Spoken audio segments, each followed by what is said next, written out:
I mean, if we just think about it, on Monday they become the national champions, and today on Friday they're at the White House meeting Donald Trump. Tickets are hard to find out here. Usually LSU has about 5,000 tickets that they can give away, but for this game here in Austin, they have 2,000 less. And once you do, you see more water problems. You see on this side, clearly a for sale restaurant is underwater right now. And police officers out here lining this road. It's a huge scene, and everyone is surrounding this house behind me. All has to do with that COVID positive percentage rate. Some storm damage, as you can see here. Some of the burial vaults are still damaged. And this is that poster. Look how just massive it is and how pretty it is. Problems are still here. Now, it's this trash, like I said, that they really need to pick up. As you can see, so much trash. It is sunny, the upper 70s, but we have snow out here. Ready to throw out some yellow flags,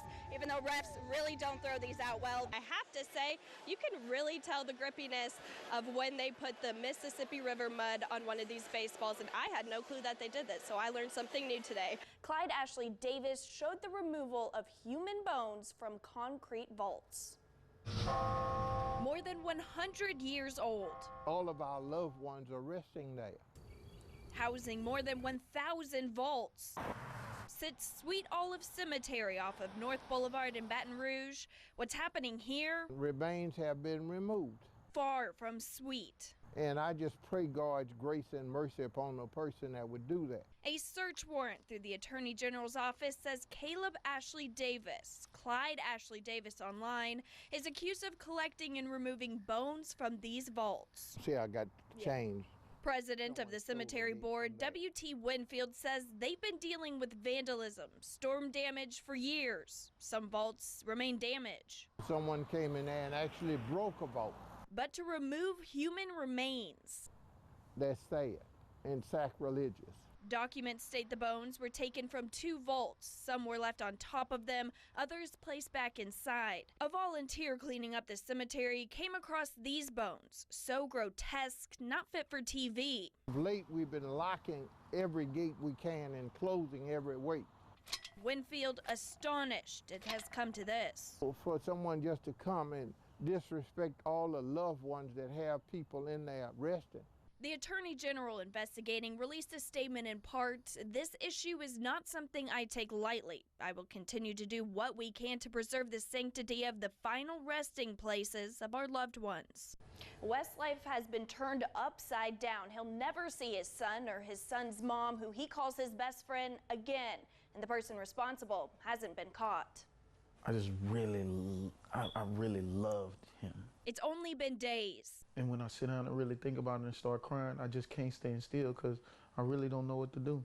The pain, the questioning. What is the reason? Is consuming Robert West Sr. Sunday night, he got a call. His 13-year-old son, Robert West Jr., and the boy's mother, 42-year-old Datra Miller, were shot dead in this home in Independence. I don't even know how to react to seeing him coming out in a body bag at 5 o'clock in the morning. There's been no arrest. Deputies believe the suspect may have known the family members. The pain that I feel is forever pain.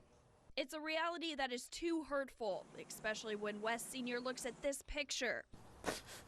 His son weeks ago going to his first school dance. That boy wanted me to dress up in my velvet jacket and be his wingman. The close relationship between the three, Robert West Jr. and his parents, shining in these pictures. Man, you want me to be a 40-year-old wingman? Oh, I can't.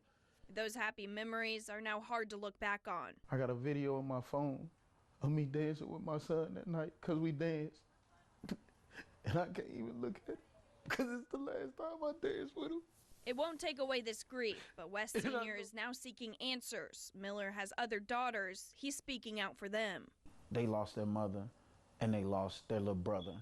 I want justice for them. It's really horrible to hear. It's only been a couple of months that Taj Singh has owned Best Stop number 7 in Albany off of Highway 1064. See for you, buddy. He says it hasn't been the quietest. Usually cops always patrolling this area. But what happened across the street is unimaginable. I just had a baby girl that's a month old, so that was really disheartening to hear. Tangipahoa Sheriff's deputies blocked off this road, Whiskey Lane, after a waste management worker discovered an infant's body lying in this garbage truck. These pictures show law enforcement had to put up a tarp blocking the body before the coroner got to the scene. After that, we knew it wasn't good, whatever it was. Holding her newborn in her arms, Amber Johnson wishes there was something they could do to help, working so close to what happened. They could have just brought the baby to me. That's how I feel. I just want the baby myself. There is a law in Louisiana, the Safe Haven Law, to prevent something like this from happening. Anyone in the state can surrender their baby within 60 days of being born to a hospital, fire, or police station. Last year, 5 babies were relinquished. So far this year, there's been 3. Hi, baby. That's something these new parents would have liked to see happen here. I'm just hoping that they deal with it how they have to and they help the girl or, whatever the situation may be.